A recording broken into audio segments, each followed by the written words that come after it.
Bonsoir à tous, heureuse de vous retrouver pour cette première édition complète de la soirée sur Al Oula à la une aujourd'hui. À Bouknadel, son Altesse royale, la princesse Lalla Hasna préside la cérémonie d'inauguration du Centre international Hassan II de formation à l'environnement, une structure entièrement dédiée à la sensibilisation et l'éducation à l'environnement.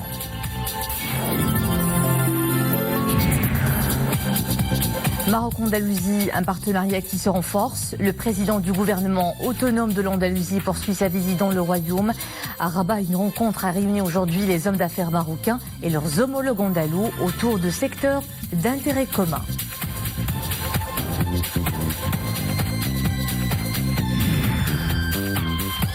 Les musiques sacrées et les traditions mystiques du monde continuent à vibrer à Fès. Le 25e festival dédié à ce patrimoine varie les performances. Dans ce journal, un voyage mystique au cœur de la musique classique vocale hindoustanie et une performance de l'artiste espagnol Carlos Núñez.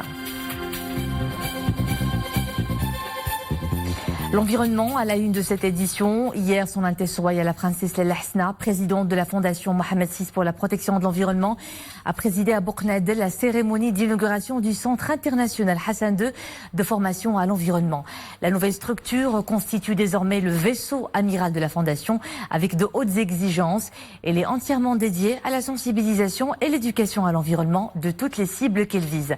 Nabila Azarkan, Mohamed Elishkar. Le Centre international Hassan II de formation à l'environnement, que son Altesse royale la princesse Lalla Hasna, présidente de la fondation Mohamed VI pour la protection de l'environnement, a inauguré hier à Bouknadel, constitue une vitrine de l'innovation environnementale. Il est appelé notamment à devenir un incubateur d'idées et de solutions pour l'environnement, notamment pour les futurs doctorants. Après avoir dévoilé la plaque commémorative relative à l'inauguration de ce Centre international Hassan II de formation à l'environnement, son Altesse royale, la princesse Lalla Hasna, a visité notamment la salle de formation et learning, la salle plénière, les classes vertes au rez-de-chaussée et les installations environnementales de la partie extérieure du centre.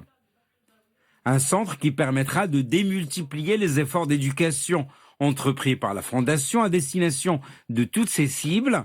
Il irriguera de sa pédagogie à la fois les programmes de la Fondation mais aussi des partenaires du Maroc en Afrique et autour de la Méditerranée. Et il débutera ses activités avec un corpus pédagogique constitué des outils créés par la Fondation et d'autres apportés par ses partenaires, notamment l'UNESCO, la FAO et l'ONU Environnement. C'est un centre, comme vous le voyez, innovateur.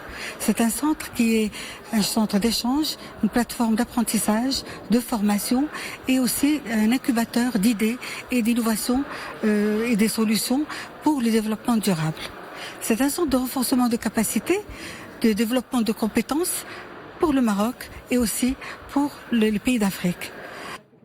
Pour diffuser sa pédagogie rapidement et à grande échelle, le nouveau Centre international Hassan II utilisera les nouvelles technologies d'e-learning dont il se veut une vitrine, avec les ressources technologiques dont seront dotées les 4 salles de formation du centre pour des sessions à distance, en ligne, en direct, en groupe ou face-to-face.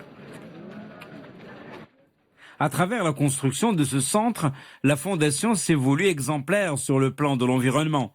Intégration au site, matériaux écologiques comme la terre et le bois, centrale photovoltaïque pour une autonomie énergétique, récupération des eaux de pluie, traitement des eaux usées ou encore gestion des déchets, parking perméable et arboré, aménagement des jardins, faisant rappel de l'environnement naturel. Au terme de cette cérémonie, son Altesse royale la princesse Lalla Hasna a posé pour une photo souvenir au jardin avec les écoliers et les membres du conseil d'administration de la Fondation. L'expérience accumulée au cours de ce chantier vertueux servira à l'ambition d'élaborer un label de construction durable propre au royaume, à l'image de ces jardins pédagogiques où se poursuit l'enseignement avec des activités extramuros, telles que l'initiation à la permaculture. Le président du gouvernement autonome de l'Andalousie poursuit sa visite au Maroc. Parmi les priorités de ce déplacement, la promotion du potentiel entrepreneurial entre les deux partenaires. Une rencontre commerciale a réuni à Rabat les entrepreneurs marocains et leurs homologues andalous pour booster la coopération dans des secteurs comme l'agroalimentaire, la construction, les infrastructures et la logistique. Hassan Tabaï et Zakaria Mouqimbillah. Des opérateurs économiques andalous prospectent les opportunités d'investissement dans le royaume. À travers les différents aspects de la coopération, les hommes d'affaires espagnols et leurs homologues marocains se penchent sur l'identification de l'environnement des affaires. Nous avons aujourd'hui un groupe très important avec 120 entreprises et 200 opérateurs qui connaissent bien le Maroc, mais qui souhaitent en savoir davantage. Ils font une visite très poussée avec des demandes d'informations complémentaires qui permettront, j'en suis certain, de développer davantage nos relations. Le Maroc et l'Andalousie ont des relations culturelles et économiques. Nous partageons une longue histoire séculaire, nous sommes amis et notre complémentarité nous aide à progresser. Somos amigos y por tanto queremos que esa complicidad que tenemos sigamos avanzando. Afin de renforcer leur coopération, les entreprises marocaines et espagnoles misent sur la complémentarité. L'Espagne est un partenaire stratégique et important. Il y a de fortes opportunités de coopération. Il est nécessaire d'œuvrer à l'élargissement du partenariat à de nouveaux secteurs et entreprises.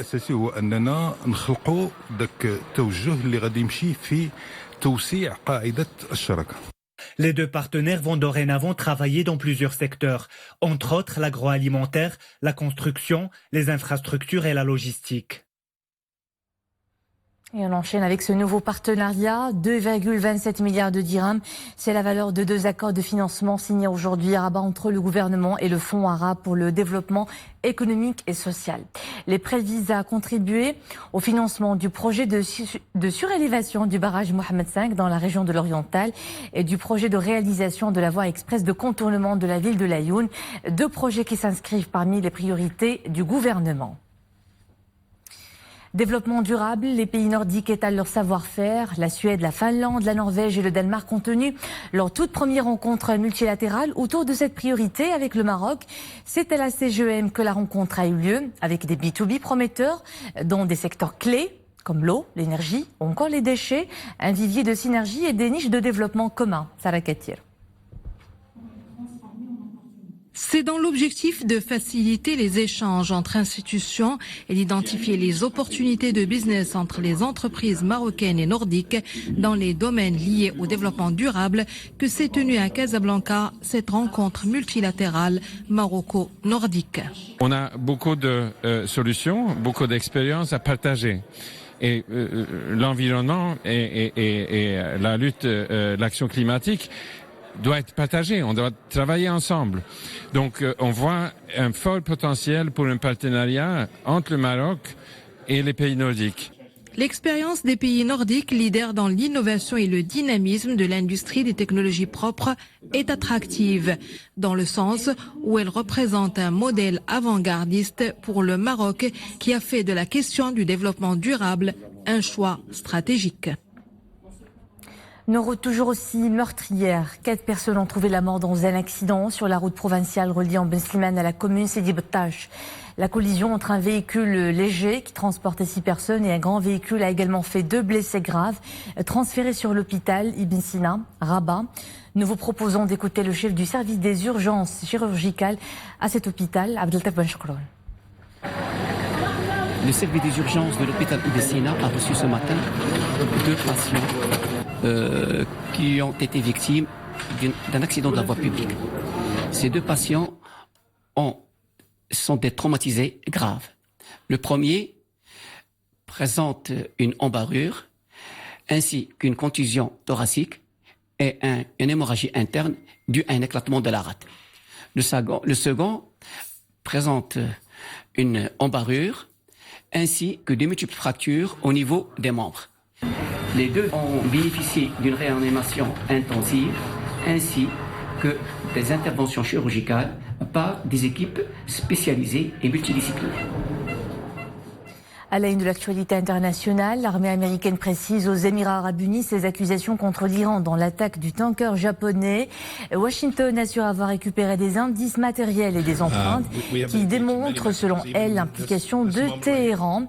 Selon l'US Navy, le navire a été touché le 13 de ce mois en mer de Mans par une mine ventouse semblable à celle utilisée par l'Iran.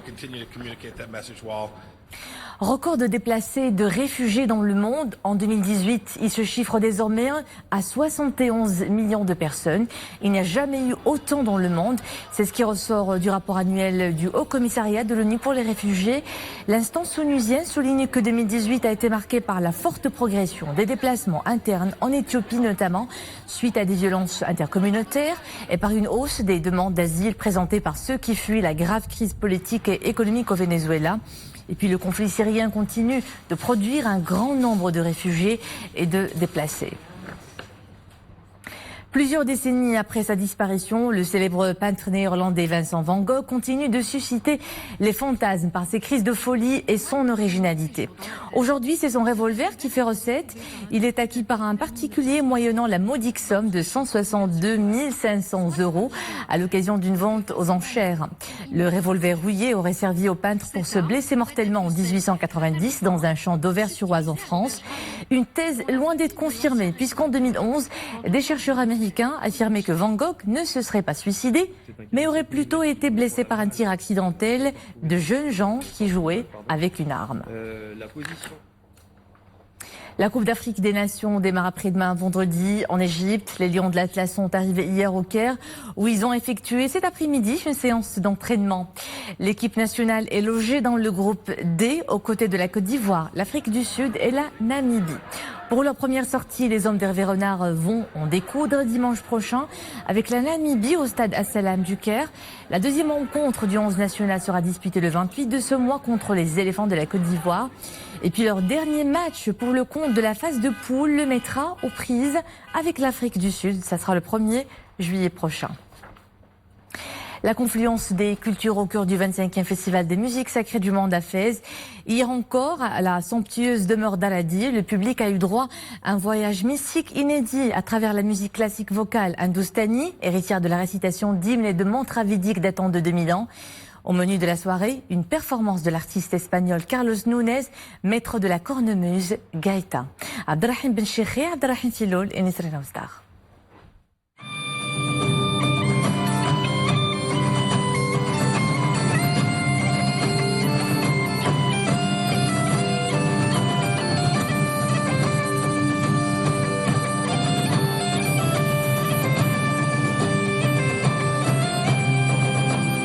Avec beaucoup de sensibilité et de délicatesse, ses doigts se déplacent sur le poids de son instrument fétiche, la gaïta galicienne. Avec ses sonorités tour à tour joyeuses et mélancoliques, c'est la vieille Europe et les Indiens d'Amérique du Sud qui se rencontrent. Des sonorités qui plongent le public dans une ambiance délirante et galvanisante.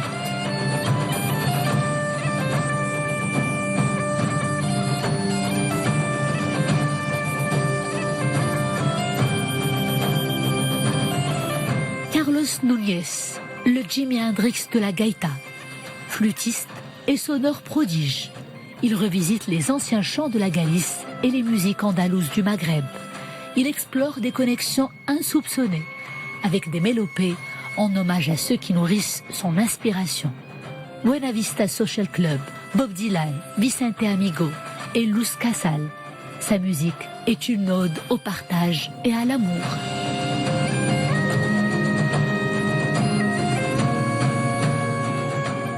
Avec les musiques traditionnelles, les musiques savantes qui viennent de la tradition, qui sont bien liées au côté sacré aussi, et avec mon instrument qui s'appelle la gaïta. Mais quelle gaïta? La gaïta celte de l'Espagne, qui on souffle, et on a plus de 1000 ans d'histoire. La gaïta existe depuis 1000 ans de musique.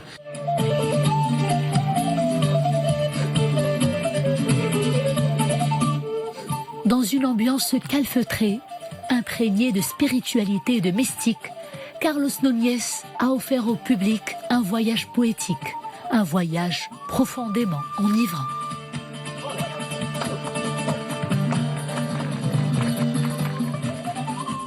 La médecine et les arts plastiques sont leur credo. Des femmes médecins unissent leurs pinceaux dans une symphonie de couleurs à la galerie de la médiathèque de la Fondation de la mosquée Hassan II. Des toiles qui renvoient aux différentes écoles artistiques pour traiter de thématiques à caractère social. Et visiblement, on est bien loin de l'univers aseptisé et peu accueillant des hôpitaux. Dominique Orlando. La première des impressions qui domine lorsque l'on visite cette exposition collective de femmes médecins, c'est l'incroyable profusion de couleurs qui émanent de chacune de leurs toiles.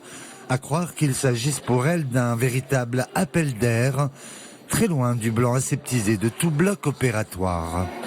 Et en fait, l'idée de former ce groupe est venue à partir des réseaux sociaux. C'est là qu'on s'est réunis, qu'on s'est retrouvés et qu'on a décidé de former ce groupe de médecins, femmes et peintres. Outre cette envie bien partagée de s'offrir une visibilité de tout ce qu'il y a de plus actuel, c'est aussi pour ces femmes médecins l'occasion de remettre à sa place les vertus de ce que l'on appelle l'art-thérapie. Car n'oublions pas que la médecine et l'art sont intimement liés. Bien sûr, la médecine, c'est la thérapie du corps et bien sûr, l'art, c'est la thérapie de l'âme. Aucun talent artistique n'est requis de la part des malades pour pouvoir bénéficier pleinement de cette art-thérapie. C'est plutôt ce processus de la création en marche et de l'œuvre produite qui importe pour leur portée thérapeutique, bien plus que pour leur réelle valeur esthétique. Et c'est ici que nous nous quittons. Merci de nous suivre. L'info est de retour à 21h avec Mohamed Reda Lamidi. Et demain, c'est Nissaline Arjdar qui sera aux commandes de 19h. J'aurai le plaisir de vous retrouver bientôt.